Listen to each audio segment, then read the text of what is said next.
with New Life Church. Pastor? Thank you for having me. If you'll bow your heads, let's pray. Heavenly Father, I thank you, God, for every single person here. I thank you, Lord, that your hand has placed every single member here to make decisions. Father, so we thank you, pour it out on us today. Lead us and guide us. We thank you, Lord. We praise you, God. And it's in Jesus Christ's mighty name that we pray. Amen. Amen. Thank you, Pastor. Thank you. Thank you.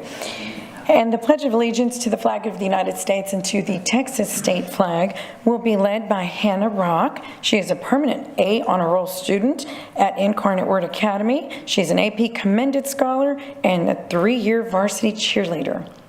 Go Angels. Go Angels. Please join me in the Pledge of Allegiance. I pledge allegiance to the flag of the United States of America and to the republic for which it stands, one nation, under God, indivisible, with liberty and justice for all. Please join me in honoring the Texas flag. Honor the Texas flag. I pledge allegiance to thee, Texas, one state, under God, one and indivisible. Thank you, Hannah, and good luck. City Secretary Rebecca Huerta, would you please call the roll? Mayor Paulette Guajardo. Present. Council members Roland Barrera. Here. Sylvia Campos. Here. Gil Hernandez. Here. Michael Hunter. Here. Jim Klein. Here. Mike Pesley. Here. Everett Roy. Here. Dan Suckley. Here. City Manager Peter Zanoni. Present. City Attorney Miles Risley. Here. Mayor and Council, a quorum of the Council, and the required charter officers are present to conduct the meeting. Thank you, Ms. Huerta. And before we move on to the City Manager's report, I'd just like to recognize and welcome the Ukrainian energy delegation who are visiting South Texas local governments and energy leaders. And they are here today sponsored by the Rotary Club of Corpus Christi through the Congressional Office for International Leadership and the Open World Program. If you'll stand, please, and our Rotary members, please stand. Thank you. Thank you all for being here, and welcome to the United States and to Corpus Christi. As I said earlier to you, you always have a home here now. Thank you. So with that, we'll move on to item E, our city manager's comments and update on city operations. Mr. Zanoni. Okay, great. Thank you, Mayor, and good morning, Mayor and members of the council and community. Our first item on the city manager's report is to highlight a tremendous gift from one of our big partners here in Corpus Christi, and that's HEB. And so the first item this morning is to announce HEB's sponsorship for free admission to 3 of our museums here in Corpus Christi for the remainder of the calendar year. Last month, city officials along with Councilman Barrera and myself joined HEB and Visit Corpus Christi at the Water Gardens for a joint news conference announcing the sponsorship, and we were really so impressed by it that I wanted to bring it here so more folks can hear about it. So HEB on their own initiative is sponsoring free admission for the months of November and December at our 3 museums right behind the American Bank Center, and that is the Art Museum of South Texas, the Museum of Science and History, and then our Texas State Museum of Asian Cultures. And so this is great news for both residents and visitors because we know that this is a popular destination, of these 3 are popular destinations not only for us here in the community but for visitors as well. So from a city standpoint, we value these museums for their cultural and educational experiences, and also because of their economic benefit to the community. We know that when even locals go to the museums, often they come downtown and have dinner or lunch at our restaurants. Some may shop in our shops and even stay overnight. So it has a ripple effect on our economy. Just a quick reminder on the 3 museums. The Art Museum of South Texas focuses on rich multicultural heritage of South Texas with various art exhibitions. Annually, it welcomes over 125,000 visitors, and we do have some graphics. We want to put these up if we could, just to show the hours, to remind folks that these museums generally are closed on Monday, but they're opening Tuesday through Sunday. The Corpus Christi Museum of Science and History offers various exhibits of local history and interactive science and educational programming, and they see about 100,000 visitors each year. And then our Texas Museum of Asian Cultures is dedicated to celebrating and preserving rich tapestry of Asian cultures, and that's right here in Corpus Christi. So we're just going to just flip to the first, where's that clicker here? Let me see. We're just going to flip real quick to the hours. So you can see here the, now, maybe this thing's not working. Just 1 second. Yeah. Can you advance to the next slide? We just want to show the hours. There we go.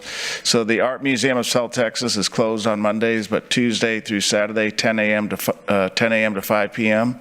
And then Sunday's a great day to go at 1 p.m. to 5. If we go to the next slide, the Museum of Science and History closed on Mondays, but Tuesdays through Sunday, 10 to 5. And then on our next slide, you can see the Texas Museum of Asian Cultures is Wednesday through Sunday, 12 to 5. So I don't know if you noticed in those slides, but the admission fees can, for a family of a couple can be pretty, can total some dollars. So we're appreciative of HEB to help pay for these fees in total for these 2 months so families and visitors alike can go. So with us today is Beth Datomo, did I say that right, Beth? Datomo, and she's with HEB's Public Affairs Office serving the Gulf Coast region. She's new to the position, not new to the profession, but new to the position. We're going to have her come up and just say a few words as well. She was at the press event that we were at recently. Beth? Thank you, City Manager Zanoni, Mayor Guajardo, and members of the City Council for allowing me to be here today and truly for your partnership with us. This is a really big deal for us as well. HEB has a great commitment to our community's culture and the arts in the community, and we are really proud that we were able to partner with these 3 museums for the months of November and December. When we reached out to them, we just asked, what could it take if we provided the members of the community, visitors and residents alike that City Manager Zanoni alluded to, and what would that donation look like? And so we had conversations with each of them, provided them monetary donations to their museums directly so that would offset their costs for the months of November and December. I do want to highlight that we are very appreciative of Councilmember Barrera for being there and your testimony that day. I think it speaks volumes that people do need these services in our community and would like to visit the cultural arts that this great community provides. And also for your leadership, City Manager Zanoni, and being there and your comments as well. We do truly value our relationship with the City of Corpus Christi and for allowing the community to be there. We do have flyers that we have distributed. The city has them as well. I just brought one today just so that you could see, but we will have these kind of all over the place. We're working with some other entities to get them posted in signage as well so that the community is aware that this is offered and we're now into November. So again, thank you for allowing me to be here today and for the partnership with each of you. We hope to see you at one of the museums soon. Thank you. Great. Thank you, Beth. Thank you for being here, and thank you for that. Yeah. We can plan now as we plan on the turkeys and all that other stuff. As family comes in, spend an afternoon at any one of the museums in these coming weeks, thanks to HEB's generosity. So our second item on the City Manager's report is just to remind us of what we may have seen since the weekend on Ocean Drive, and that is our beautiful display of flags for heroes, and that is done by the Rotary of Corpus Christi, Rotary Club of Corpus Christi. So we want to highlight that here as well. Each year, this event offers members in the community, including this city organization, the mayor and council participate, as well as all of our departments, where we can nominate heroes on these flags. The hero could be either an active service member, it could be a family member, a friend, or anybody in the community working to make a difference in Corpus Christi. So our organization gets to select 80 heroes, and we place those on those flags. I believe it's over 1,400 flags, if I'm not mistaken. 1,800, sorry. Okay, they're quick to correct me. 1,800 flags that are there, and this city organization, we're proud sponsors, get to dedicate 80 of those flags. So The flags are a token of appreciation and displayed along Ocean Drive at 3 of our parks there, including Doddridge, Ropes Park, and Oleander, and Cole Park. This year, Corpus Christi, as I mentioned, sponsored 80 flags, and all heroes are among our city family. Culminating this year's Flags for Heroes was the dedication ceremony last night, and the mayor, myself, Chairman Hunter, and incoming council member Scott were there in attendance at First Baptist Church. A great ceremony with the what do we call the singers there? The Sweet Adelines. Sweet Adelines, yeah. Councilman Klein was there. And that's right, and Councilman Klein was there as well. The Sweet Adelines, it's really a special event. We encourage people to go next year if you didn't make it this year, but it's really a special event, and it doesn't take too long. It was only 30, 40 minutes or so, but what a tremendous start to the flag event. And so there is an event tonight you can participate in if you didn't make it to last night's, and that is tonight from 5 to 5:45. The public is invited to honk your horn for heroes along Ocean Drive. That'll begin at 5 o'clock to 5:45, and then at 6 o'clock tonight there'll be taps played at Ropes Park to honor all the heroes that are nominated in these flags. So on behalf of the Rotary, on behalf of the City of Corpus Christi, I want to thank the Rotary Club of Corpus Christi for organizing this very important event.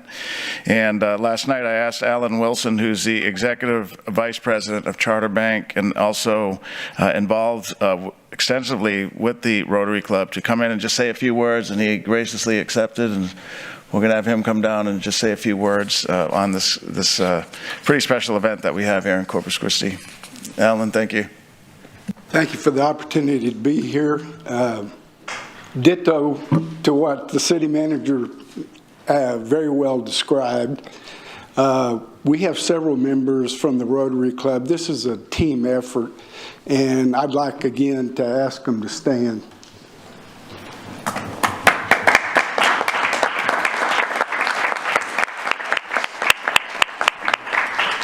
So this is our 7th year. We had 175 volunteers come out Saturday. We put up 1,800 flags in an hour and a half. That doesn't happen without a lot of volunteers. Each year, people find out about it, and we have a 4th grade elementary class that comes. We have ROTC folks that come. We have Islander athletes that come. We have families that bring out their little children to have a family event. What greater way for a family to celebrate time together? We have, in closing, we have a saying at the Rotary Club that I'd like to end on. Isn't it great that we live in a community where it's still okay to honor your heroes by the posting of an American flag? Amen. Thank you.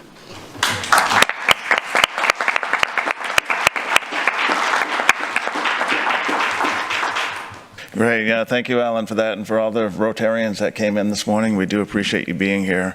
And the flags will be up through this Sunday, is that right? Through this Sunday. So if you hadn't had a chance yet, go on down and drive by them. I see a lot of folks out there taking pictures, finding where their hero is, and it's pretty spectacular. So we appreciate the Rotarians for bringing back this display. This would be the 8th year or the 7th year?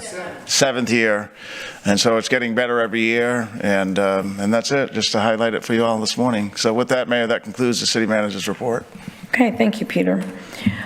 Well, that will take us to item F, which is public comment, and we will, we don't have that yet, do we? Okay. Well, let me go ahead and read this. So, here we handle significant matters concerning taxpayer dollars, making it imperative that we uphold the highest standards of decorum and adherence to our policies. Our core principles of openness, transparency, and inclusiveness guide our actions, and we aim to achieve them while respecting our City Council policy, which has been in place for over 30 years. Public comment serves as one avenue for communication, but it's certainly not the sole method. You can also reach out to members of this council by way of phone calls, emails, or even scheduling an in-person appointment. comment. With that, let's proceed to public comment, keeping in mind the importance of decorum and adherence to this policy.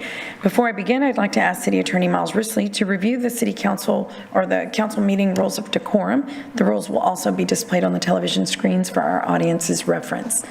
Mr. Risley.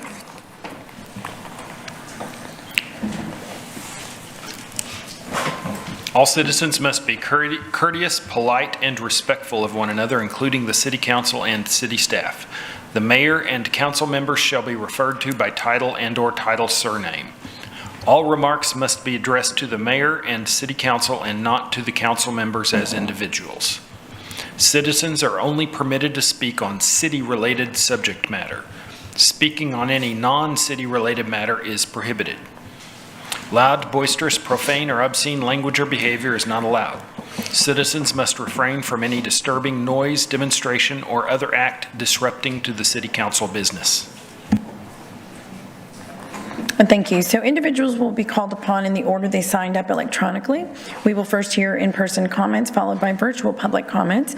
Residents of Corpus Christi will be given priority over non-residents. Please state your name and home address before beginning your comments. You have 2 opportunities to make public comment on an agenda item or city-related business. First, at its present time, and second, when the item is actually heard. Please select one option. Citizen comments are limited to 3 minutes, while non-resident comments are limited to 1 minute. A visible timer positioned near the city secretary's desk will assist in managing the allotted time. If you have a petition or any relevant information, please present it to our city secretary before speaking, and she will distribute it to us. So with that, we will start with Mr. John Weber.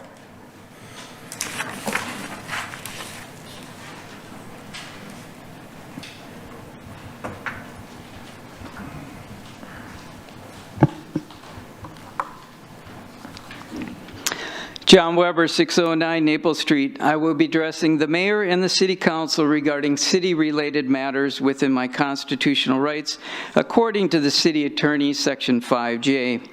Some council members make statements of fact that aren't true and provide no evidence to back up their statements. If this happens again, I will have the actual evidence posted after the minutes for the meeting following when the false statement of fact is made.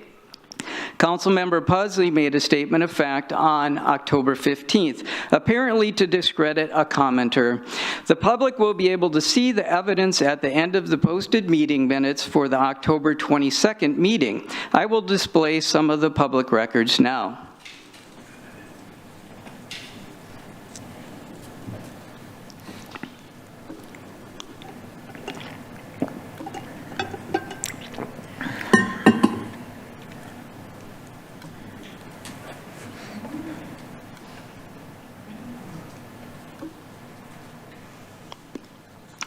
Now let's switch topics to water because posted water reservoir levels are 20.9%.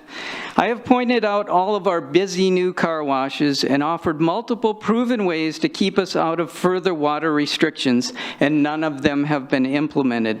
These include robust water conservation and smart rate design for all customer classes. If these were implemented, we would have much more water in our reservoirs today. Desalination is not a solution to our immediate water situation because it is too expensive and too slow to come online. This is a copy of a contract the city had for 10 million gallons a day groundwater source in the past. The city dropped this contract without explanation. It appears the city and San Pat Municipal Water District both had a lot of money invested in the project, as this slide shows. The total cost of the project was estimated to be $23.125 million with a 17 to 24 month timeline. The water was to be delivered to the Mary Roads pipeline. It is past time to reenact this contract or one like it. The cheaper and faster water source should be the priority water source. I would be happy to provide a copy of the entire contract by request. As always, have a nice day. Thank you, Mr. Weber. Marilena Garza.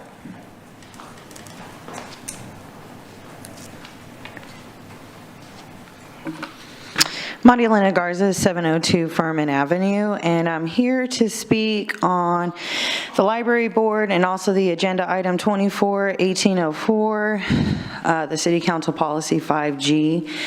I commend the City Secretary Office for sponsoring this amendment. I think everyone up here wants the best interest for people who come, taxpayers who come, voters who come, to feel safe, making public comment. And when you give out your personal information, which I think everyone here who ran for office, you had to provide that. That's public information. So I don't think you would like if I started comment today listing y'all's addresses. It makes you feel uncomfortable. This stuff is recorded on YouTube, and there is some people out there that are actively influencing, bullying, not following protocol.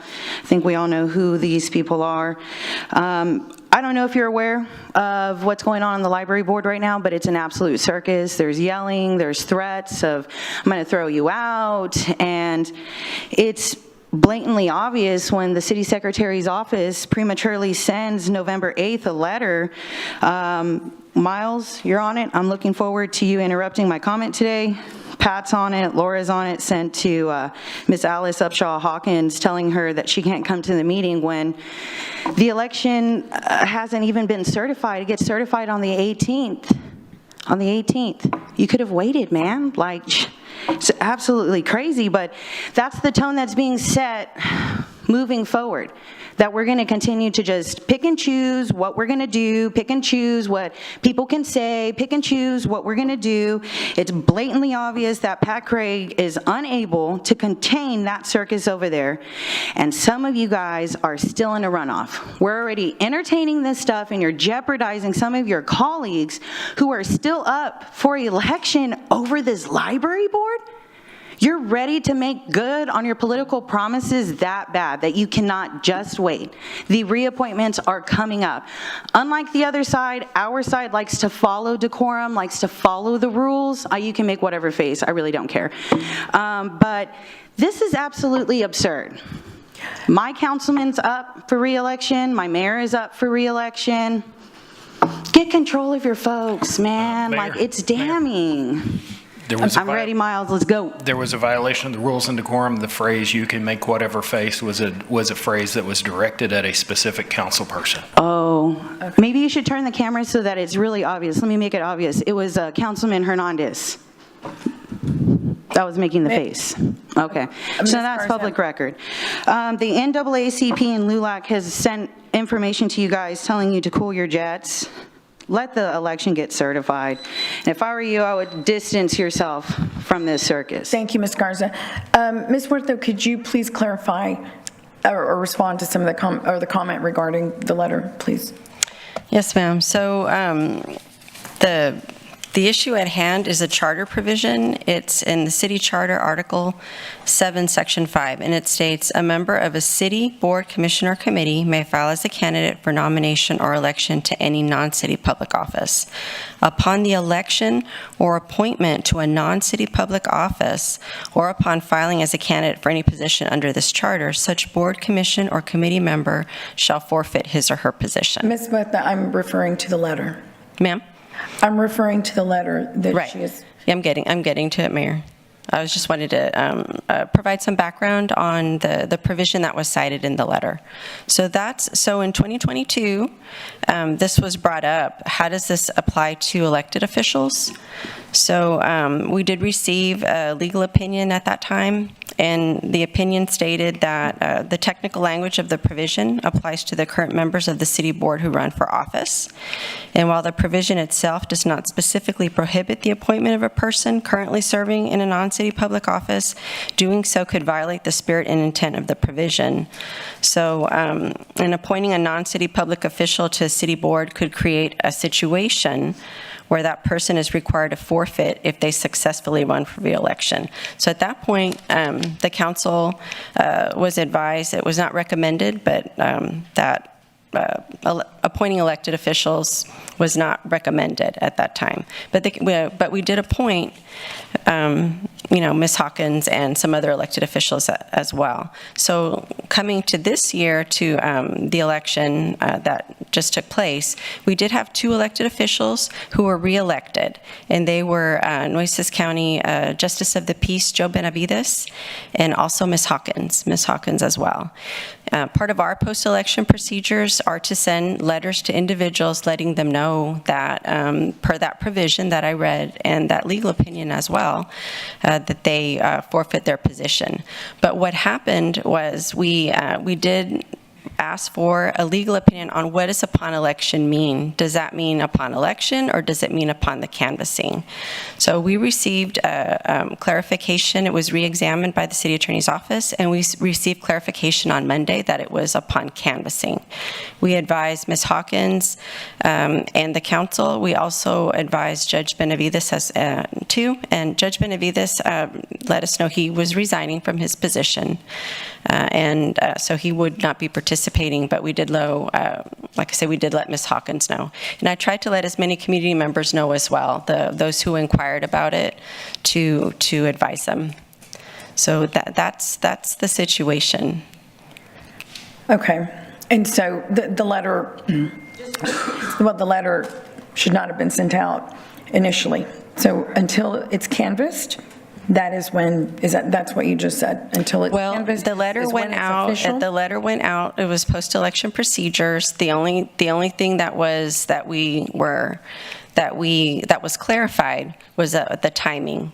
The timing of the forfeiture. That was the issue. So and the as first soon as we letter had was that incorrect. information, as soon as we had that information, we gave that information out as quickly as possible. Okay. We notified anyone who contacted my office. So I did let LULAC know. I let them know as well, ma'am. I did. Thank you, Ms. Huerta. I did. Okay. I let as many interested parties know as quickly as I could. Thank you. Okay. Deanna King.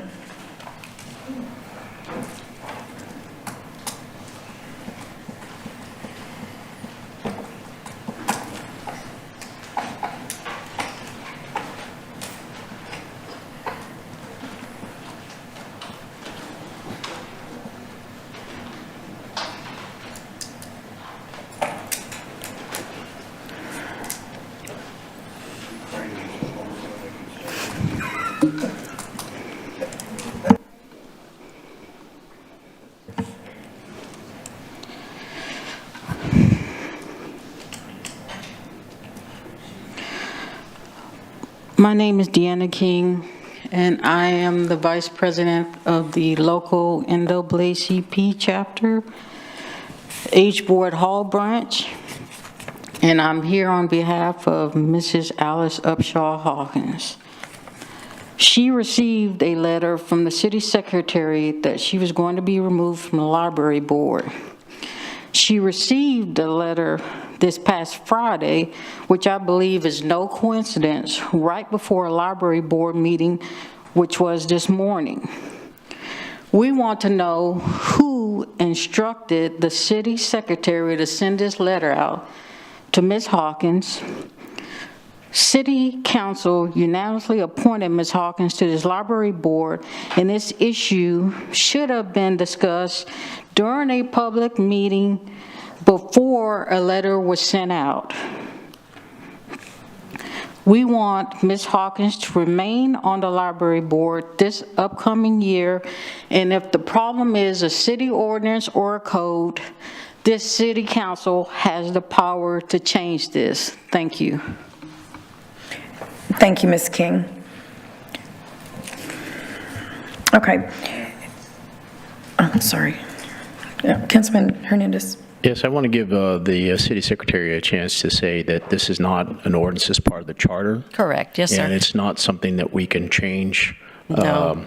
directly. It has to go to a referendum for a vote. Correct. To change the charter. It can be changed, but it's something that can only be changed by election, because that's our city charter. So a change right now, a change cannot be made until it goes to an election. Oh. Go ahead. I also want to state that this is not the first time it's happened this year. We had Ed Bennett, who was on the Ethics Commission when he was elected to the Appraisal Board, was also removed from his position on the Ethics Commission. This also applies to when she had mentioned earlier, when somebody applies for a position like on council, we remove 3 individuals, 2 people from the Planning Commission, which was Billy Lerma and Javid Motagi when they filed for City Council, and Eli McKay from the SEAG when she filed for City Council. So this doesn't just apply to, members that are on boards. It also applies to anybody that's filing for City Council. As I stated, this is a charter issue that needs to be brought before the voters when this happens. So it's not something we can do as a council to make those changes. So I know our city secretary is getting beat up for this, and I beat her up yesterday. So I want to say that she's just following the rules. When Ed Bennett was removed from the Ethics Commission, that didn't come before the council either. She sent out the notification and it happened. So we're not treating anybody differently or in a negative way. It's just how we did it. I don't think we waited for the canvassing for Mr. Bennett, but we want to make sure that we're not treating anybody any differently than anybody else. Thank you. Well, I will say the canvassing is that's important because Ms. Alice, there was a meeting today, wasn't it? Today? Yes, there was. So there was a meeting today, and so I think that, in the end, I think the letter was it was sent out too quickly. And I appreciate legal working with us to get that legal opinion as quickly as possible. So they provided that information prior to the meeting so she could participate. So I do want to thank them. Yeah, Councilwoman. Thank you, Mayor. I just also want to chime in with, we know what has been going on with the library board, and because of this letter that went out, I believe that we needed to have waited until the 18th because the meeting was taking place today. So again, it's a shame that that this happened this way, but the other thing is that we also want to keep the lines of communication open, and I am grateful that our secretary was able to comply and let everybody know that was interested what the actual date was. So I'm grateful for that. But I also just want to bring up one other thing. We started the public comments 15 minutes to what we normally start. So what happened is, in fact, that a lot of people that are here are not able to make public comment. And I just would like to ask if it's possible, to just, because we started 15 minutes Yeah, but I think earlier. the sign-up didn't change. The sign processes are the same. Yeah, the process is the same. We didn't cut off the sign-up time. No, but at the same time, we're also human beings, and sometimes we get behind. We're I know in other at the county and some of our other organizations, public entities, they do allow it. At the end of the meeting, they say, well, if there's any other someone else that wants to make public comment, they're allowed to. I would like just to offer that at this time, if you were to agree, Mayor. Allow some of the other people that did not write in time, allow them to speak. Okay, so every week we have, nothing has changed. Every week we have a time that it opens and closes. 11:30. Right. So what is, the difference today? Well, the Because difference. otherwise that would be every week. Every week we'd have to say. Well, that could be. And I understand what you're saying, but this conversation might be better offline, Councilwoman Campos, if you're talking about changing policy, changing decorum, Decorum, And I'm yes. happy to have that conversation with you. The point is that I'm making is that we change decorum all the time. We always go back and forth. We say one thing and then we do another, so it's like double standards. But you're right, well, we can discuss this later on, but I just would like to point out the fact that we did start out pretty early, 15 till, and the people that maybe, I guess everybody did sign up that. No, the time did not change, though. Okay. We didn't change the time of anyone being able to sign up, I would not, that would not happen. Well, the only thing that I'm just saying is, yes, you're right. We could at least change it and allow people that did not get the chance to sign up, if they're here present in person, to allow them the courtesy to be able to have public comment. That's all. Thank you. Thank you. Councilman Pusley. Yeah, I just want to add a quick historical perspective. Can you click your button again accidentally? Hang on. Go ahead. I'll be so glad when I don't have to see this anymore. Just to add some historical perspective, I was serving on the Planning Commission. I served on the Planning Commission between 2001 and 2008. I'm sorry. And in the middle of that, I was asked to serve an unexpired term of a member of the Toloso Midway School Board who had resigned because he was transferred to another town. And so I agreed that I would look into that, but I asked the Development Services Director to check into that, and I received a letter back from the city secretary at that time, which was not you. I don't remember who it was. It's been too long. But telling me that I could not do that, that if I served on the Toloso Midway School Board, that I would have to resign from the Planning Commission. So this goes back a while. So anyway, thank you. Councilman Hunter. Thank you, Mayor. Ms. Huerta, when is the first possible reappointment date for this position? It'd be in January, sir. So it'd be new council? Correct. Councilman Klein. Thank you, Mayor. The NAACP asked who authorized the letter that came from the city secretary's office, and I'm wondering if city staff can meet with the NAACP leadership to resolve that question.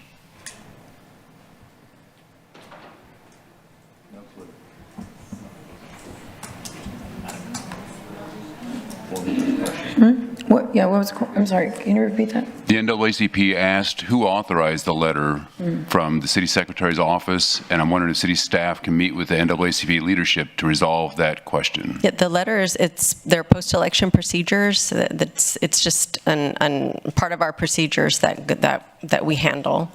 There's not a direct authorization. The charter, I guess, would be our authorization. So you It's a charter provision. So your office initiated the letter?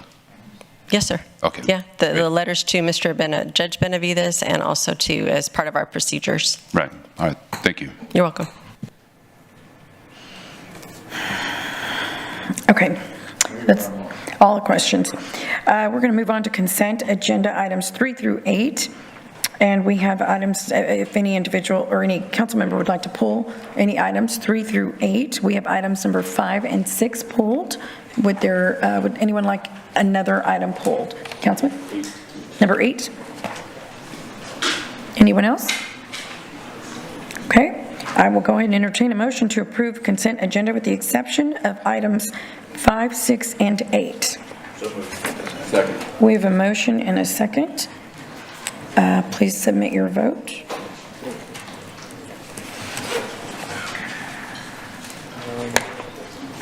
That's not the right. Consent. Excluding 5, 6, 8. Go.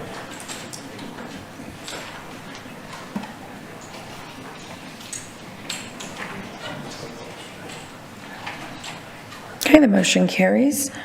Item number 5, Councilman Pusley pulled this one. This is a resolution resolution authorizing execution of a design-build agreement with Mako Contracting for the design and construction of industrial park roadway improvements. Councilman Pusley, if you'll turn your light on. Well, as usual, when I get ready to talk about something, the internet is not working. I had my questions on my pad here, and I can't get the Wi-Fi up, so. Well, we can hold off. Can we go to number 8 or something? Let's go to number 8, Councilman Klein. Can we get somebody from IT to figure out why the Wi-Fi is not working? Is it? Let's see. It says network error. Mine does. Hang on. Yeah, why not? Is it out? It's out for all of us. Okay. Okay.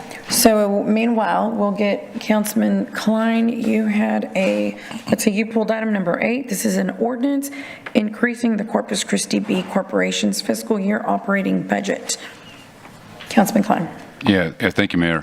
I have real concerns about this. I think given the budget situation the city's in right now, that we should not be increasing the RADC's budget by 62%. So I'm going to be voting no on this. Thank you. Okay, thank you, Councilman Klein. And we're going to wait for our Wi-Fi. Well, let me see if I can wing it. I just wanted to bring up a couple. In looking at the CIP on the funding for item number 5, that's for District 5, right? And the funding for this must be wrong because part of it includes $1 million for certificates of obligation. And I know that my good friend over here, Councilman Hernandez, would never support that since it's in his precinct. So anyway, I just, okay, they're going to try to fix it here.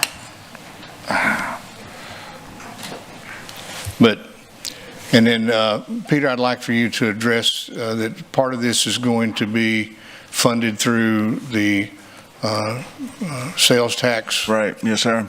Okay. Yeah, the issue is, Can you Councilman, explain how that came about? I can. So the type A sales tax has dollars for economic development and streets, and this project was identified, I think, 2 years ago as a good candidate project for street reconstruction under the guidelines of using monies for business-related activities using sales tax dollars. And so the reason for the COs is when this was originally approved by council, by the time we got it out to bid and the bids came in, we recognized that price escalation had happened. And so the COs are used to, which they are used in many cities across Texas in this case, to bridge the gap of funding available to the funding need based on current pricing. So that's the summary of the information, Councilman. Well, I just wanted to point that out because there's been a lot of accusations during the campaign about this council being out of control with spending and whatnot. Right. And this just is a perfect example of how we took advantage of these other funding sources. This is a very worthwhile project. I support the project. I think it's very good. Yeah.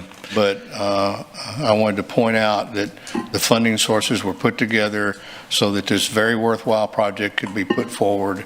And our new reauthorization of the new sales taxes are once again going to give us the opportunity to use that money for streets throughout the city of Corpus Christi. Right.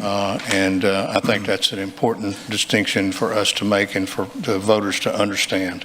It's good to point out, Councilman. Councilman Hernandez and I toured this site probably, 3-4 years ago, Councilman?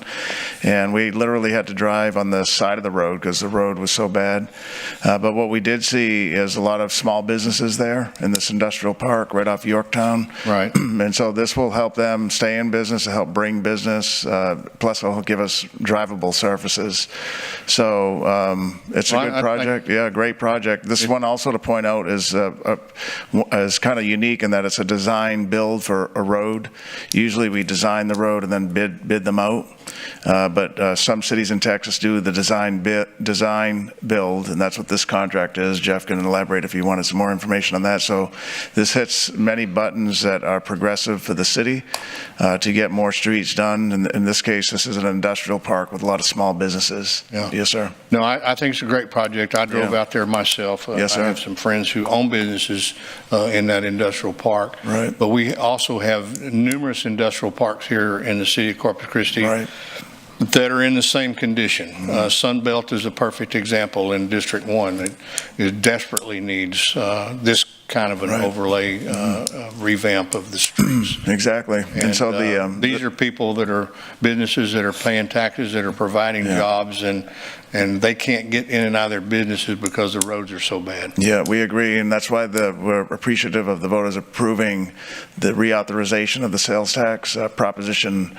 Let me get it right here. I think Proposition E, for streets in the American Bank Center. So this will give us about $4 million annually for these types of streets across our community. So we'll have more funding, more than ever, to address the area like Sunbelt that we've heard about in this council. Yeah, and I think it's worthwhile to note that HEB found that it is important enough for the arts here in this community to step forward with a very nice donation, and our new sales tax reorganization is going to provide some much needed upgrades for our museums. Right. And I think that's important to note as well. So anyway, I just wanted to poke fun at my fellow councilman here a little bit, but this is a great project, and I move for approval. Second. And before we move on, I know we have a couple more comments, but we do have a motion and a second. Thank you. But Peter, to this conversation, I had asked a while back, it's been quite some time, about creating a, map, if you will, of all of our industrial parks, because we thought we need to address them, but there are multiple. And so that conversation in council took place some time back, but it was about how do we go about it? We need to create I believe we need to create a process for that. Yeah. Right, that's done, Mayor. We just need to present it to council at the appropriate time. So Ernesto Delagarza, when is the appropriate time? Whenever you want. So it's ready. We wanted to wait till this sales tax was considered. Yeah, you busy this afternoon? I'd love to see that little map. So he has it. He reviewed it with me a couple of weeks ago. Yeah, I think it's very important. Yeah. Because we can't that's what happened with this. I mean, we all agree, that industrial park over there needs it, but so does Sunbelt, and so does, the West Side has some that's as well. Why we did the map. Flower Bluff, and so there has to be a system Westchester. to do that. Yeah, so we recall that Ernesto did provide a first review with the council, and we got some feedback, and so he refined it, and so we'll bring that back to council. We wanted to wait until after the election, frankly, is the real answer, but so now that that's behind and the voters have approved it, we'll bring that forward, because it'll help set policy guidance on what streets do we do next now. We'll have $4 million, as I mentioned, annually, and we're working on options to maybe issue debt, to bond it, to be able to do more rapidly. So we want to time it with the policy discussion that has to be had with the city council on this to include more funding quicker. So yes, ma'am. Okay. Councilman Hernandez.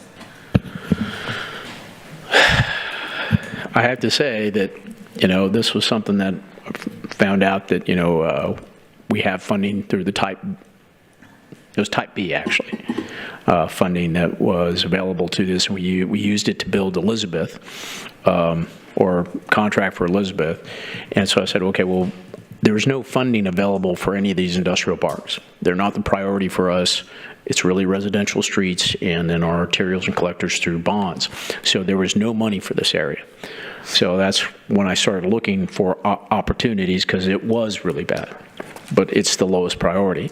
So it's money earmarked for economic development, right? This is kind of what we're talking about. Now, the fact that I just figured this out before some other council members, it's superior counseling, right? I'm just joking, But I'm disappointed in the method in this, right? I can't tell you how much I despise design build, because I don't know what the final price is going to be until it's 60% designed. And, we don't have a clear cost estimate. The use of certificates of obligation here is even another thing that I despise, because, we're borrowing money without really informing the citizens that we're borrowing money on their behalf. So I would prefer that you don't bring these kind of, especially with regards to streets like this. We want to have more specifics understanding of what these are cost. Plus, Ernie, I'd like to understand that we originally were going to look at doing some sort of purposing of material to try and do this instead of doing this on a contract? Can you tell me why we ended up doing this instead of trying to do this in-house? Yes, sir. Ernie Del Garza, Director of Public Works. Yeah, what we had discussed the last time we went on our tour, sir, quite frankly, we don't have a tool in the toolbox for the industrial streets because of the loading. So we do have the street preventative maintenance program, which handles overlays for roads that just need light maintenance. Of course, we have a rapid pavement program for neighborhood streets that don't receive the industrial, loading on those kind of streets. I did speak with Neiman, and we discussed about working on that concrete contract, and then putting together, instead of a joint seal type contract, I call it like a Swiss Army knife contract, which allows us to do cement treat and then a little bit more structural type work, which is outside of our current type of contracts that we have currently. I'm going to do that in-house and then see if that's a good solution for the industrial streets. Biggest challenge with the industrial streets is all the 18-wheelers that are coming in and out. So if we went in there with SPMP, it would all crack. And even our rapid pavement program for neighborhood streets, that structurally won't handle what the industrial streets can handle. So it's either a full-blown bond project or coming in there with another type of contract that is more targeted towards handling those 18-wheeler loads when they come and drop off, their deliveries to those type of businesses. Okay, I appreciate the comments there. Why did we do this in a design build contract, since we don't normally do this for streets? That was, you want to go ahead, sir? So we're permitted by law to do up to 4 of these. And it was a decision to try this out. There was a contractor that had indicated to us that they did a lot of this work in another state, and that it was very successful. Of course, that contractor didn't submit on this. We can do it. We'll have to, the jury's still out. We'll have to see how this works in execution. We had to struggle a little bit. We had to invent this from whole cloth. I think now that we've got a process, if we'd like to do more of this in the future, it'd be easier going forward. But I think we'll have to see how this turns out. I would recommend hold off on doing more this way until we see how this one works out. It has been my experience that design build has never been a good situation across multiple entities. So it just, you don't have a clear understanding of what your cost is going to be until you're halfway through it and you've already spent a lot of money on it. Well, I don't expect to pay more than what they've established here on the pricing. So what we did on this one, we had an owner's engineer that prepared a basis document that was used for the procurement, and then we actually paid a stipend to the loser to do the preliminary engineering to come up with this cost estimate. So. Okay, thank you. So it's not going to go over that number, is what you're saying? That's my expectation, yes, right. ma'am. Councilman Suckley. Thanks, Mayor. Just tagging on a lot of the same comments is I'm not a big fan of proportionality. I understand proportionality, but and kudos to Councilman Hernandez for getting out in front of this and getting kind of the first project on this path. But I would recommend, as we look at the policy, that we try and, if we're going to do proportionality throughout the entire city, that we try and use it for this same funding source, that we try and use proportionality for it to the point of other districts having. Thank you. Councilman Petzley. Yeah, I'm happy to see that this is going to be concrete, and I would, for the future, these industrial parks, they ought to all be concrete. Yeah. If you put a back pavement, they're just going to be right back in the same situation within 2 years. So, but with respect to the design build, so they have bid a price, and regardless of what happens during that project, they're stuck with that price. Is that correct? Well, they're as stuck with it as I feel we have on any bid that we award. Okay. Well, that means if they run into some unexpected issue can they come back and say, well, we didn't see that, we're going to have to get more money from the city? They could make that argument, yes, sir. But we would have to agree that there is. Well, I know they could make that argument, Jeff, but would that be sustainable underneath the design build structure? It would be sustainable under any structure. So I don't think it's any more sustainable under this than it would be with a full-blown design. Okay. Okay. Thank you. Councilman Roy. You know, everybody knows, I think, mostly in terms of District 1, how many industrial streets we have. Most people know that I've come before this council and have talked endlessly about trying to get some relief for those streets. We have streets that you can't go down, that tear up trucks. I hear about it on a daily basis. But on the other hand, what gets me is that, and I agree that we need to be able to look across the board at these at all of the districts when we make these decisions. But I've been ridiculed about our certificates of obligation. I got to give you a little bit of pushback on this, Gil, because I've heard it on radio shows.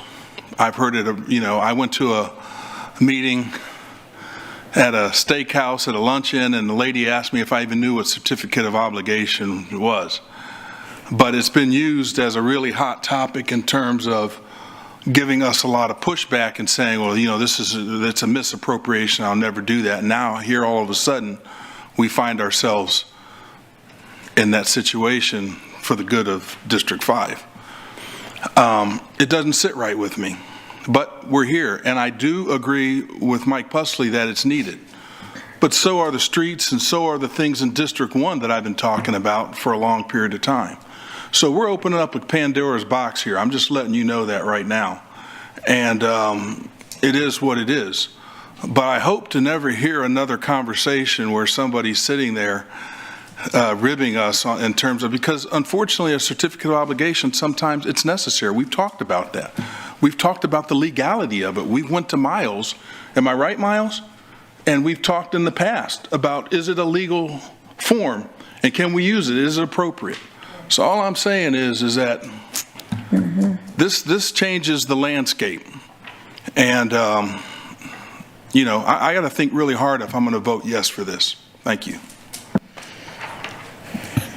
Councilman Hernandez. Yes, one last thing. This goes in accordance with our debt management policy, which we need to bring back to update, because it does state specifically that you can use it to supplement construction projects.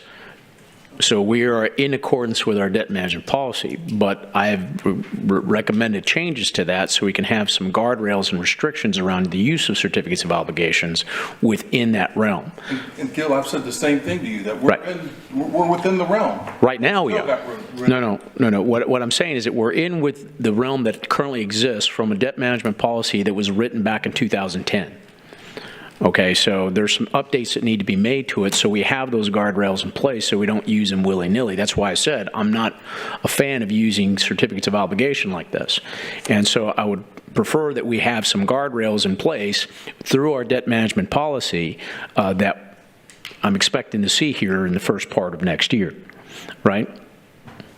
Yes, sir, Councilman, that's right. We'll be bringing it back first quarter. So I understand we're going to go through this, and I'm going to hold my nose and vote for this. Be careful. Actually considering voting against it, but as long as we get the debt management policy back, and so where we can put some guardrails in place with the use of certificates of obligation specifically, and limiting how much is it a percentage of the debt that we have outstanding, then we can work within that guardrail. Thank you. Okay. Yeah. We have a motion and a second. Please submit your vote. Who made the motion? I second. Roland and, yeah. I second.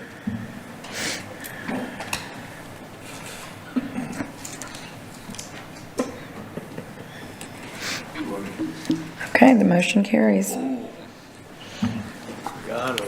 And Councilman Pesley, you pulled item number 6, which is amending the Council Policy 5G, Rules of Decorum. I did.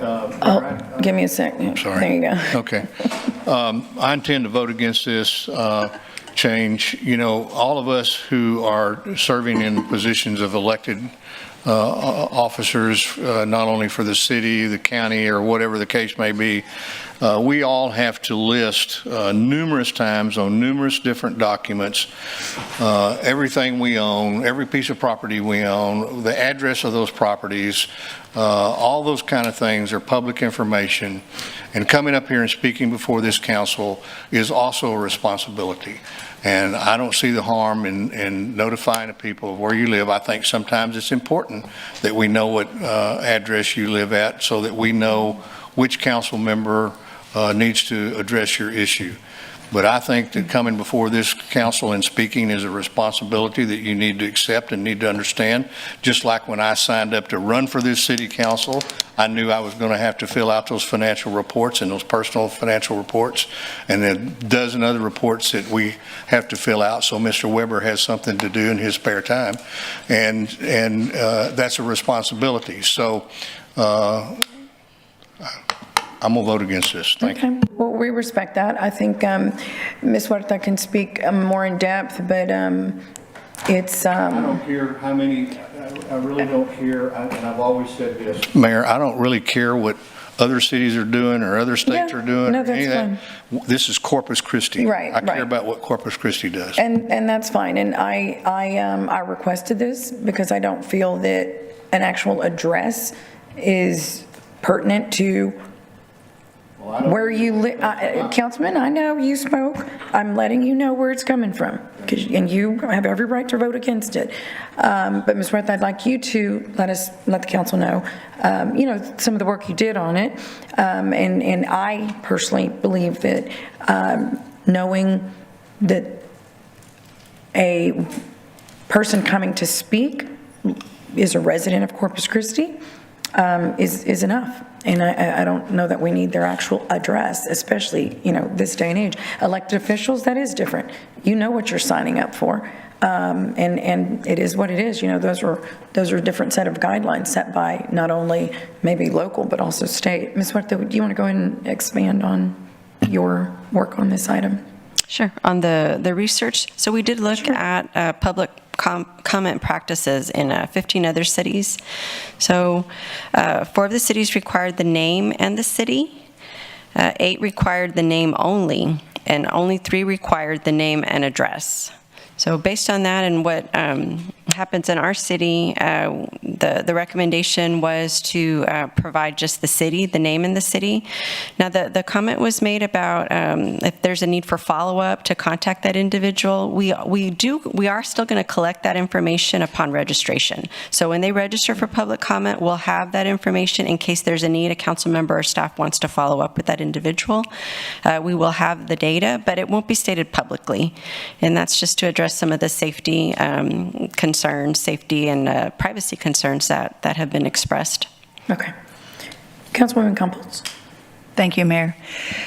This issue is very dear to me because I do value the First Amendment and public comments. And I just wanted to also just introduce an amendment to this and offer that anyone that comes and makes public comments in person be allowed the 3 minutes. I do agree that the name, that the address does not have to be publicly stated, but I am pleased that I believe it was Councilman Suckley that initiated the list of the commenters with their addresses, and it is helpful for district council members because we want to be proactive. We want to make sure that we take care of our constituents. So I usually try to follow up or address whatever issue is being brought up. But I would like to add an amendment that we allow at least whoever is here and making public comments, that they allow the 3 minutes. Also, it would have been nice for our secretary, I don't know if she was directed, but what other cities do for public comments, and I believe you'll find out that most of the other cities provide the 3 minutes, the full 3 minutes. So I hope that I will get a second on that amendment. Okay. Councilman Hernandez. Can we include the district? Excuse me. Instead of just city? Like, We could. It says some individuals don't know their district, so that's why we thought it would be easier just to include the city. We will capture district information when they register, if they know it. I mean, we do have a link where people can click and see, determine their district, but not everyone uses it. So we wanted to make it as accessible as possible. okay, thank you. Councilman Pusley. Yeah, I just want to say I have absolutely no interest in hearing what somebody from California wants to say in my public forum here for this city. When I came to this council, we had numerous calls every week in our open session from people from California calling to want to use 3 minutes of our time. I could care less what somebody from California has to say. Councilman Suckley. Thanks, Mayor. It's probably just a subtle nuance, but can we give direction to Secretary Huerta to ask what resident you're a city of? I think, with respect to like folks who live in Calallen, some of those folks say they're from the city of Corpus, but technically their address is Robstown. So just so people state, I'm a resident of. They do. My name is so-and-so, and I'm a resident Of the city, right? Correct. Yeah. That is the. But Again, that's just a subtle nuance, but. But don't they, yeah, you have to, don't you do that? Yes, that's the current. Okay, so that is. To ask what residence, you're going to state what city you're a resident of. Yes. Thank you. Councilman Hunter. Thank you, Mayor. Ms. Huerta, just for clarification, since the internet's still not working for a lot of us, I'm a little confused on some of the questions. When they sign up, they still have to put their address, correct? Yes. Okay, and when they come up to public comment, they could say district or Corpus Christi or whichever city? Correct. Yes, Okay, sir. thank you. Just making sure. Okay. Councilwoman. Thank you, Mayor. Just for clarification, this is for, I made the motion for the amendment. It's for people in person, not for people calling from California or anywhere else. And this would also help people that are living in the Robstown area that are, but yet they have issues with, for example, water rates that affects them because we are the provider. This is just one example, but I feel that if we were to allow whoever comes in person and makes public comment, we wouldn't have to worry about what city, as long as it's city-related, and they are allowed the 3 minutes. Okay, thank you, Councilwoman. So we do have a motion and a second to amend the, it was an amendment, I'm sorry. And that is to allow 3 minutes for anybody in person. Please submit your vote.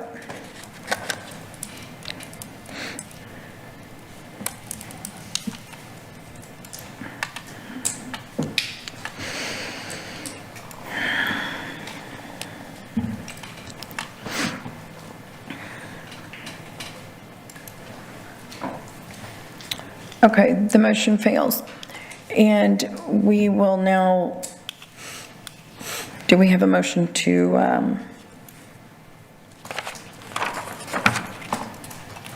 approve as presented? Yes, I'm sorry, to approve as presented, item number 6, which is, right, just instead of the full address, name and city. I'm sorry, do we have a motion for that? You said full address, not the full address. Not the full address, right, as presented, right, where the speakers provide their name and city. So, okay, we have a motion, do we have a second? Do we have a second? Okay, please submit your vote.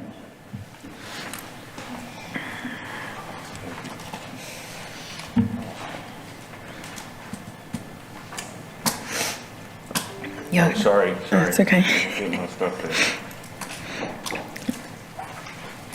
there. Okay, the motion carries. Okay, thank you very much. Let's see.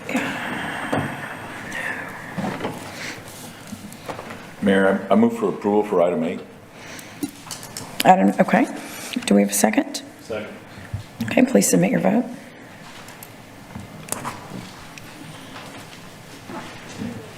Oh. Rebecca, I hit the wrong. Oh, okay. Never mind. You got it? There it is. I think I just changed it. Okay.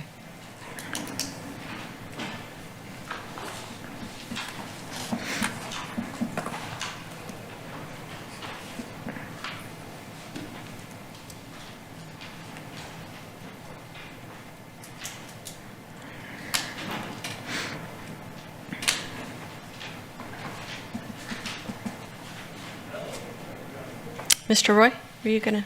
Oh, excuse me. What are we doing? This is the, Number 8. Oh, okay. Sorry.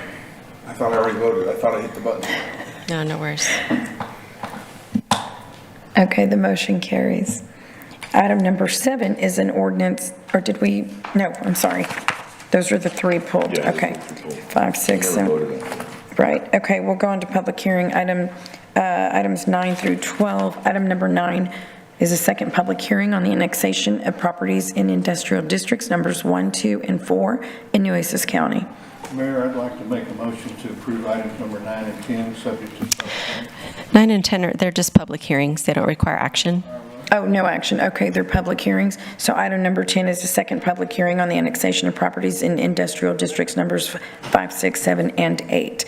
So I'm going to go ahead and open public hearing. Is there anyone here who would like to make comment on items 9 or 10? Okay, there being no one, we'll close public hearing and no action is necessary. Item number 11 is zoning case ZN 8420, an ordinance rezoning property located at or near 314 Clifford Street. And I believe Councilman Suckley, you're abstaining? No, that's item 12. I'm sorry. Disregard that. Okay, Mr. Dice. Good afternoon, Mike Dice, Development Services. So we have a good news zoning case. I like to always say that. This is a zoning case for 314 Clifford Street.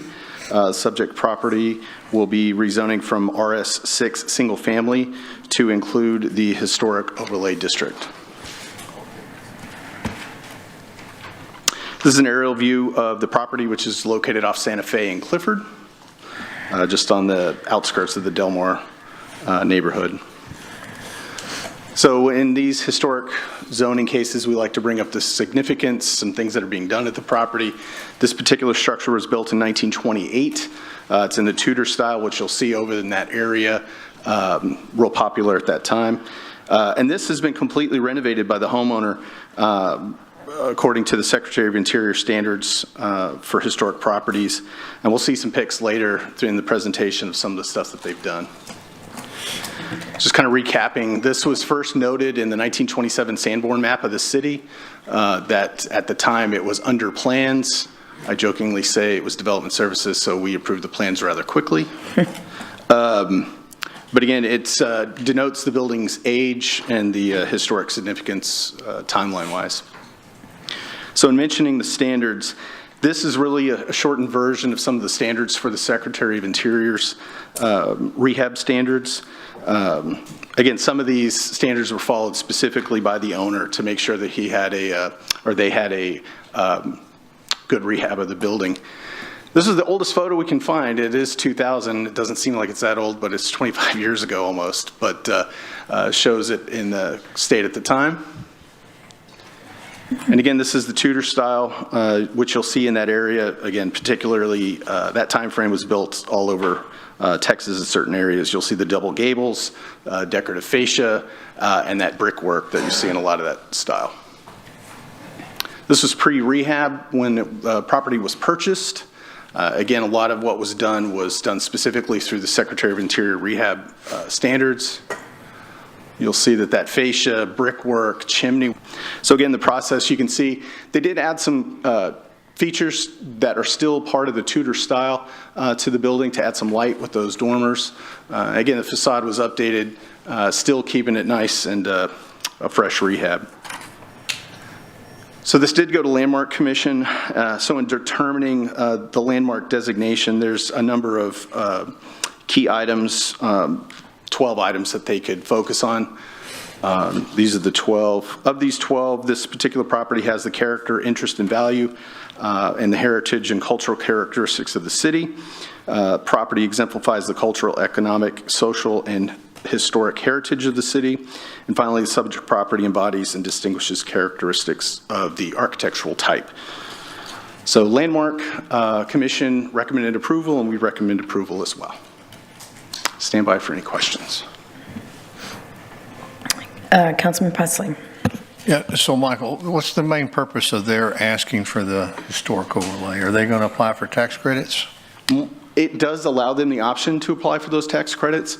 I would go so far to say not only that, it creates the seed that there are some other historic designated properties in the area, but this may be an additional seed to actually get the neighborhood as a historic designated neighborhood. Yeah. But again, it's homeowner driven. They did the application. This is where they wanted to go. Yeah, I love those homes, this street and Atlantic, and so there's the Tudor style is all. And some of those houses I've seen, they've actually torn them down, and it's a sad thing to see that happen. But well, we would always, it's more efficient to rehab an existing building than it is to build new, especially in some of the older parts of the city. You definitely want to encourage that. And I think this is, again, I started with a good news story. I think this is good for people to recognize. This is great. Thank you. Councilwoman Campos. Thank you, Mayor. Thank you. Again, kudos to that homeowner. I think you are correct about the whole neighborhood wanting a designation for historical landmark neighborhood. I believe that this area is a prime example of District 2. What is so great about District 2 is having these homes preserved, and I think this is a beginning of a great thing. So I'm excited to vote on this. Absolutely. Thank you. Yeah, congratulations to the homeowner. This is beautiful. Thank you, Mr. Dice. So I'm going to go ahead and open public hearing. Is there anyone in the audience that would like to make comment on item number 11? Move to approve. Second. Okay, I'm going to close public comment. We have a motion and a second. Please submit your vote.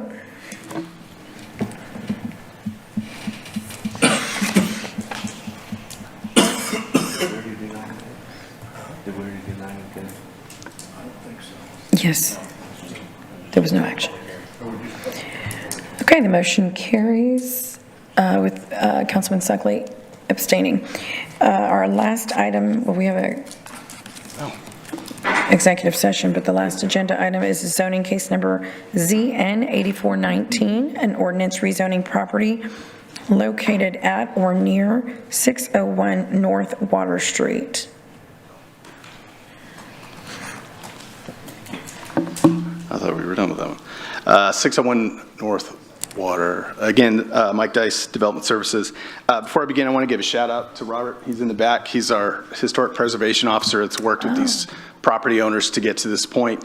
These are the first two historic designated properties that I've done in the 5+ years that I've been here. So Robert's doing a bang-up job. Thank you, Robert. Getting those people where they need to get. So this is a commercial case downtown, 601 North Water. This is being proposed by the owner. It's an investment group out of Reno, Mr. Gosal.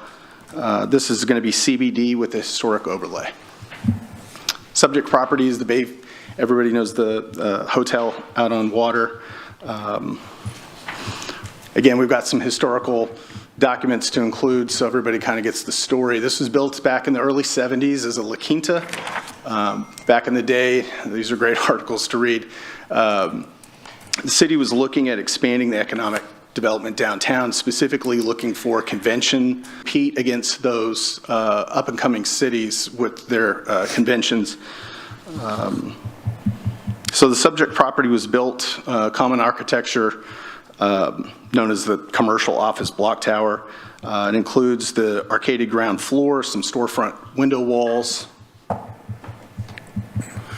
And again, just some more pictures of the location from the sides, North Water, Star, in the back from Chaparral. And then this is finally Chaparral and Peoples. During our walk, you'll see this closed off, and there's a lot of people down there. I think they put a stage either right at this corner or just north of this corner. And again, as stated in the last presentation, there's a number of things in the UDC, number of qualifications, determining factors for this landmark. These are the 12. Again, this particular property has character, interest, and value as part of the city's heritage. And again, it exemplifies cultural, economic, social, and historic heritage of the city. Landmark and staff recommend approval. And based on the previous comments, yes, the guys that are redeveloping this, the company that's redeveloping this will be able for IRS tax credits, some Texas historic tax credits. Most important, this as a historic property, they'll be exempt from the majority of FEMA rules, which could come into play with those new FEMA maps. So it's a good news. It's good economic funding options for this, and hopefully we can get this building redeveloped quickly. Thank you. Councilman Roy. This project? Okay, so if they apply for tax credits, does that impact the tax reinvestment recoup? You know, that's a good question. I don't have an answer for that. My understanding We need to move very careful on this before we say yes, because we just implemented a new policy in our tax reinvestment zone that says that if people receive funding, they can't protest their taxes. Well, the tax credit, I don't think would work that way. It's really... well, I don't think so either, but I don't know. Yeah, well, the Texas tax credit from the Texas, it really goes to their franchise fees, any type of... but under a historic overlay, they can apply for both state and federal tax exemptions. I don't have the answer to that right now. I don't know. I would almost say we ought to have an answer to that before we move forward. But that's up to the council. The DMD staff's here. I don't know. Do you all know that answer? Okay, we don't have the answer. I think, yeah, and Andrew brought up a good point. Just because it's eligible. Well, why don't we, if we need to table, we can table and get that information and bring it back the next meeting, if that is something that, or can we get we are going to go into executive session. We can just come back. Yeah, I'll work on that. Let's do that. So we'll just hold off on this and get that answer, and we'll come back and address it when we come back. Absolutely. Okay. Mayor, do you want to open the public hearing and close it? Yeah, let me go ahead and do that. I'll go ahead and open public hearing. Is there anyone in the audience that would like to make comment on item number 12? Okay, there being no one, we'll close public comment or public hearing.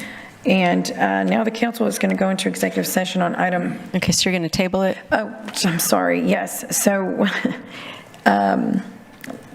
So there's going to be a motion, a second to table? Do we need a motion to table if we're going to table pause? it? Yeah, and then we'll take it off the table when we get back. Okay, that's fine. Councilman Hernandez. That's what I was going to make a motion to table, but I don't know.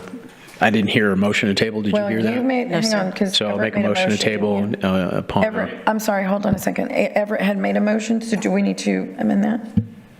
Yeah, I made a motion that I would, to approve, and I would rescind that if I needed to, so we could come back and vote on it later. You want to rescind and just make the motion to table? I'm on the table. Okay, so Gil did. There you go. So you want a second? Okay, great. There we go. Okay, please submit your vote. Roland can have the second. Doesn't matter. Do you want to vote on that? Just trying to move it along. Good job. Okay. Rules of order, it's fine. Yeah. No, yeah. We don't want to under hiccup like that. Motion to table. Motion to table. Did I start it? There it is.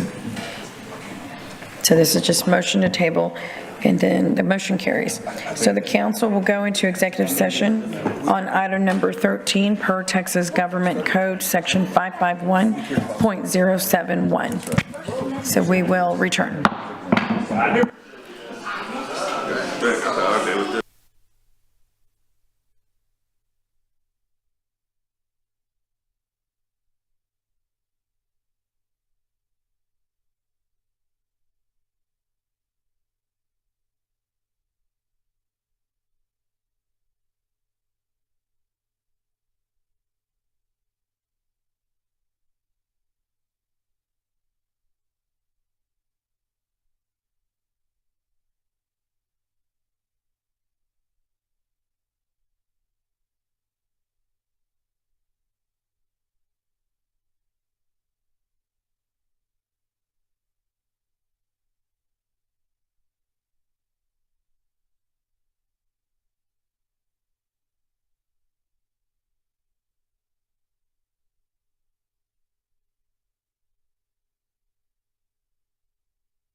Okay, we're going to go ahead and reconvene our meeting and go back to item number 12.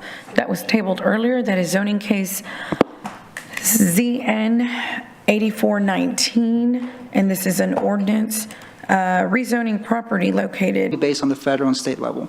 At the state level, they're eligible for getting some credit back on their business franchise fees or the insurance premium, whereas the federal level, they get it through their income tax. So none of this affects any local taxes. So therefore, the TERS does not get affected at all. Cool. Okay, great.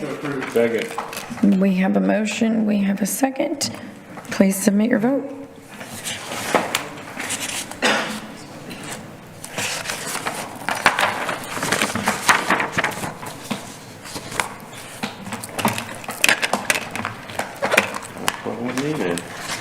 Okay, the motion carries. And there being no further business, this meeting is now adjourned.